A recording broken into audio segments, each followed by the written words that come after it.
క్రీస్తునందు ప్రియులారా, నీ విశ్వాసమే నిన్ను రక్షించును. నీ విశ్వాసమే నిన్ను రక్షించును. యేసు ప్రభువారు అనేక చోట్ల వారి విశ్వాసాన్ని చూసి అన్న మాట ఈ మాట. ముఖ్యంగా మార్క్స్ వార్త 5వ అధ్యాయము 25వ వచనం నుండి మనం చూస్తే, ఒక రక్తస్రావ రోగం కలిగిన స్త్రీ యేసు ప్రభువారి వస్త్రపు చెంగును ముట్టుకుంది. చూడండి, ముట్టుకోమని ఎవరు చెప్పలా ఆమెకి. పైపెచ్చి ఏమనుందంటే, ఆమె 12 ఏళ్ల నుండి రక్తస్రావ రోగంతో బాధపడుతూ వైద్యుల దగ్గరికి వెళ్ళినా ఎన్ని బాధలు పడినా తిప్పలు పడ్డా కానీ ఆమెకి స్వస్థత కలగల. డబ్బు లేదు. ఇక 12 ఏళ్ల నుండి రక్తస్రావ రోగం అంటే ఆమె ఎంత బాధ అనిపించింది, ఎంత బలహీనమైపోయిందో అర్థం చేసుకోవచ్చు అందరూ కూడా. అయితే ఆ బలహీన పరిస్థితిలో యేసు ప్రభు ఆ త్రోవను వస్తున్నాడని వింది. విని ఎవరిని ఆలోచించలేదు, ఎవరో చెప్పలేదు. ఆమె నేను వెళ్ళి ఆయన వస్త్రపు చెంగును ముట్టుకుంటే నాకు స్వస్థత కలుగుద్దని అనుకుంది. వెంటనే వెళ్ళింది, యేసయ్య చెంగును ముట్టుకుంది, వెంటనే స్వస్థత పొందింది. అందుకే యేసుప్రభువారు ఏమనంటామని, నీ విశ్వాసము నిన్ను స్వస్థపరిచింది. ఏమిటి ఆ విశ్వాసం? నేను ఆయన వస్త్రపు చెంగును ముట్టుకుంటే నాకు స్వస్థత వస్తుంది. విశ్వాసం.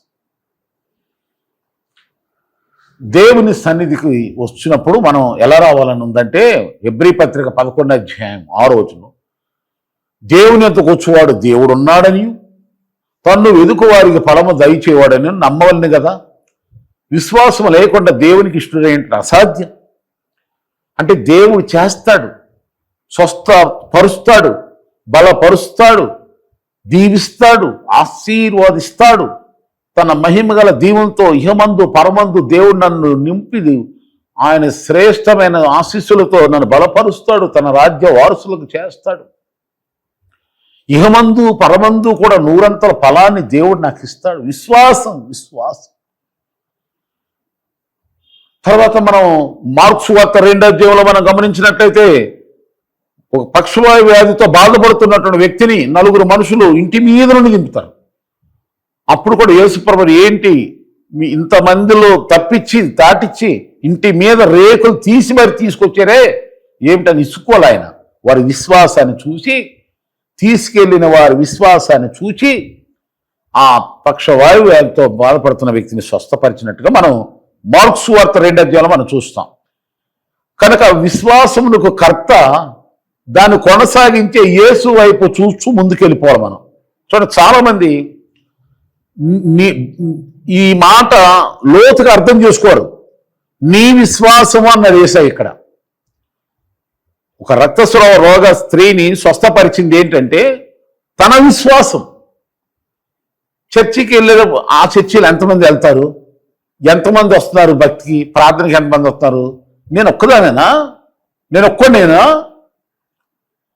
హన్న తన అవసరత కొరకు, అంటే పిల్లలు లేవు ఆమెకి, సంతానహీనురాలైన ఆమె సంతానం కొరకు తన బాధను చెప్పుకోవటానికి మందిరానికి వెళ్ళినప్పుడు ఎవరుండారు, ఎంతమంది ఉండారని చూడలేనే, దేవుని దగ్గరికి వెళ్ళింది అంతే. తన బాధ చెప్పుకోవటం, దేవునితో మాట్లాడటానికి వెళ్ళేటప్పుడు చుట్టుపక్కల జనం కావాలా? ప్రజల కోసమా నువ్వు వెళ్ళేది? దేవుని కోసమా? దేవుని వాక్యం వింటానుక, దేవునికి మొక్కటానికి ప్రార్థన చేసుకోవటాక నువ్వు వెళ్ళేది? లేదా మనుషులతో చూసా? మందిని చూసి వెళ్ళేవాళ్ళు ఎప్పుడు కూడా చరిత్రలో బాగుపడినట్టు బైబిల్లో ప్రకారం ఎక్కడ లేదు. అబ్రహామును దేవుడు పిలిచినప్పుడు ఒక్కడనే పిలిచాడు. అబ్రహాం ఏమంటే ఎవరన్నా కొంతమంది సంఘాన్ని అప్పచెప్పాడు యేసు ప్రభు? దేవుడు అప్పచెప్పాడా? ఆయన తండ్రి ఇంటి నుండి, దేశము నుండి, బంధువుల ఇంటి నుండి తాను వెళ్ళమంటే అబ్రహాము బయటకు వచ్చాడు. ఎప్పుడైనా సరే దేవుని మీద ఆధారపడిన వాళ్ళు ఒక్కళ్ళే దేవునితోనే నడుస్తారు తప్ప, కుడి పక్కన ఎంతమంది ఉన్నారు, ఎడం పక్కన ఎంతమంది, వెనకాల ఎంతమంది, ముందు ఎంతమంది ఉన్నారు, అక్కడ ఎంతమంది ఉన్నారు, ఇవన్నీ అసలు అడగరు, చూడరు. అలాంటి వాళ్ళు దేవుని మీద విశ్వాసం తెలరు.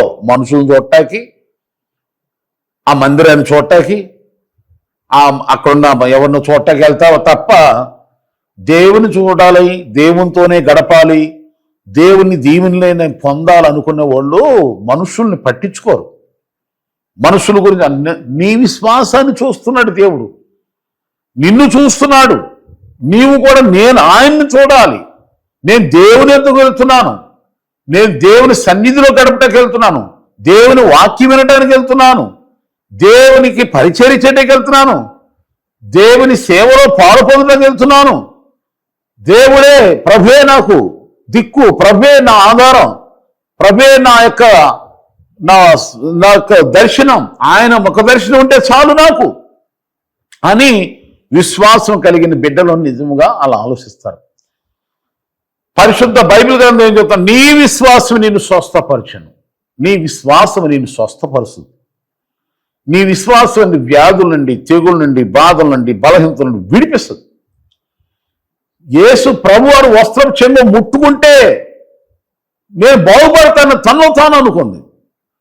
దేవుని సన్నిధికి వెళితే, దేవుని దగ్గరికి వెళ్ళి నేను గడిపితే, ప్రార్థనలో ఉంటే, ఉపవాసంలో ఉంటే, వాక్యములో ఉంటే, ఆత్మీయంగా ఉంటే, భక్తిలో ఉంటే, దేవుడే నన్ను స్వస్థపరుస్తాడు, దేవుడే నన్ను బలపరుస్తాడు, దేవుడే తిరిగి నాకు ఆరోగ్యం ఇస్తాడని తప్పకుండా నీకు ధైర్యం వచ్చేస్తాం.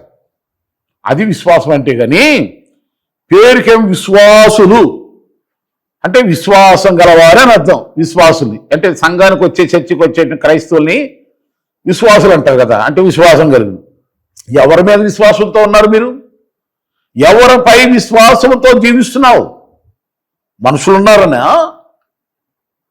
లేకపోతే సంఘ చర్చి సంఖ్య ఎక్కువ మంది ఉన్నారనే నీ విశ్వాసం?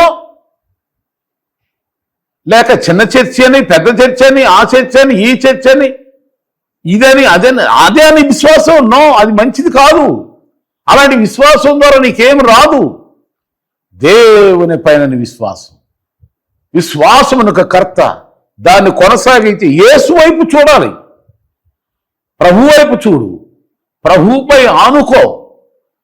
తన ప్రియునిపై ఆనుకొని అరణ్య మార్గమున వచ్చుచున్నది ఈమెవరు అంటే దేవుని పైన ఆధారపడు. యేసు ప్రభు కావాలి, ఆయన మాట కావాలి, ఆయన చిత్తం కావాలి. అంతే తప్ప మనకు వేరే ఆలోచనలతో ఎవరైనా సరే చర్చికి వెళ్తున్నారా, మనుషులను చూసి వెళ్తున్నారా, మందిరాలను చూసి వెళ్తున్నారా,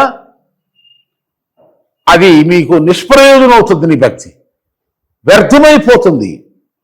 కనుక అది యేసును చూడాలి. జక్కయ్య యేసును చూడాలి. యేసును చూడాలి అనుకున్నవాడు మనుషుల్ని లెక్క చేయకుండా యేసుని ఎలాగైనా చూడాలని చెట్టెక్కాడు. అలా చూడాలని ఆశతో వచ్చినోడికే యేసయ్య చూసి తన ఇంటికి వెళ్ళాడు. నీవు ఈ సందేశం ఉన్న బిడ్డలారా, మీరు దైవజనమా, దయచేసి నా మాట ఇది దేవుని మాటగా భావించండి. ప్రభు మీతో మాట్లాడుతున్నాడు, నేను నా సొంత మాటలు కాదు ఇది. కనుక దయచేసి దేవుని మీద ఆధారపడు, ప్రభువుని చూడండి. ప్రభు కొరకు మందిరానికి వెళ్ళండి. యేసును చూడాలని, యేసు మాట వినాలని, యేసును స్తుతించాలి, యేసులో ఆనందించాలి, సంతోషించాలి, పాడాలి, ప్రార్థించాలి. ఆయన యొక్క చిత్తానుసారంగా నేను భక్తి జీవితం చేసుకుని ఆయన కృపకు పాత్రలు అవ్వాలని ఉద్దేశంతోనే మనం మందిరానికి వెళ్ళాలి. అది విశ్వాసం. అలాంటి విశ్వాసాన్ని దేవుడు చూసి ఆయన నిన్ను స్వస్థపరుస్తాడు. కనుక నీ విశ్వాసమే నిన్ను రక్షించును, నీ విశ్వాసమే నిన్ను రక్షించును. ఈ మాట మనము లూకా సువార్త 7వ అధ్యాయం ఆఖరిలో చూస్తాం, లాస్ట్లో చూస్తాం. ఈ మార్క్స్ వార్త 5వ అధ్యాయం 25లో చదువుకుంటూ వెళ్తే సమరయ స్త్రీనే ఈ రక్తస్రావ రోగం కలిగిన స్త్రీతో అంటున్నాడు, నీ విశ్వాసమే నిన్ను స్వస్థపరిచినమ్మా అన్నాడు. అక్కడ కానీ లూకా సువార్త 7వ అధ్యాయం చివరిలో ఏమంటాడంటే, ఒక పాపాత్మురాలైన స్త్రీతో అంటాడు, నీ విశ్వాసమే నిన్ను రక్షించనంటాడు. ఏమిటా విశ్వాసం అంటే, ఎవరు చెప్పలే యేసు ప్రభు కాళ్ళు గడగాలి, యేసు ప్రభుకి అత్ర పూయాలి, యేసు ప్రభు పాదాలు ముద్దు పెట్టుకోవాలి, కన్నీళ్లతో ఆయన పాదాలతో ఎవరు చెప్పరా? ఆమె విశ్వాసం. ఆయన దగ్గర ఏడిస్తే నా పాపాలు క్షమించబడతాయి, ఆయన్ని నేను ఇలా ప్రేమిస్తే, గౌరవిస్తే నా దోషముల తొలగిపోయి నేను పవిత్రపరచబడతాను, ఆశ్రయించబడతాను, రక్షించబడతాను అనేటువంటి ఆమె విశ్వాసంతో చేసింది. అందుకనే నీ విశ్వాసమే నిన్ను రక్షించను, నీ విశ్వాసమే నిన్ను స్వస్థపరచను, నీ విశ్వాసమే నిన్ను బలపరుస్తుంది. హెబ్రీ పత్రికలో 11వ అధ్యాయం అంతా మనం చదువుకున్న విశ్వాసమును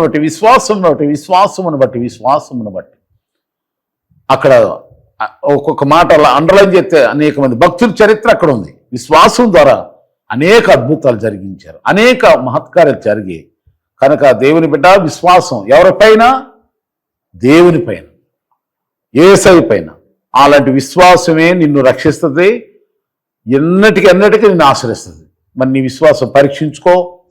దేవుని పైన, మనుషులపైన, మందిరాలపైన, వాటిపైన, ఇటుపైన, ప్రభు మీద ఉంటే నీకు ఒక్కరవే, నీకు నువ్వే చూసుకో.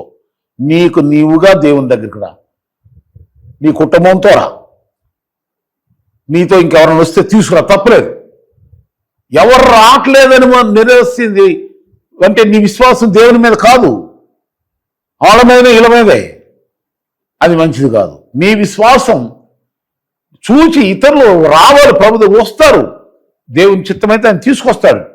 కానీ ఎవరి విశ్వాసాన్ని వాళ్ళే బలపరుచుకోవాలి, నీ విశ్వాసాన్ని అభివృద్ధి చేసుకోవాలి, నీ యొక్క ఆత్మీయతను డెవలప్ చేసుకోవాలి. అప్పుడు యేసయ్య నిన్ను స్వస్థపరుస్తాడు, రక్షిస్తాడు. కనుక నీ విశ్వాసమే నిన్ను స్వస్థపరు. ఆ మాట గుర్తుపెట్టుకోండి. నీ విశ్వాసం, నా విశ్వాసం, ఎవరి విశ్వాసం అన్నది దేవుని పైన నీకున్న విశ్వాసాన్ని చూస్తాడు యేసయ్య.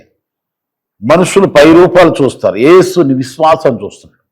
విశ్వాసం అంటే ఏంటంటే దేవునిపై నమ్మకం ఉన్నవాళ్ళు దేవుని కొరకు సాగుతారు, దేవుని కొరకు చేస్తారు, దేవునికి ఇస్తారు, దేవుని సేవలో పాలుపొంది దైవిక మార్గాల్లో నడుస్తారు. అది విశ్వాసం అంటే. క్రియలు లేని విశ్వాసం మృతం.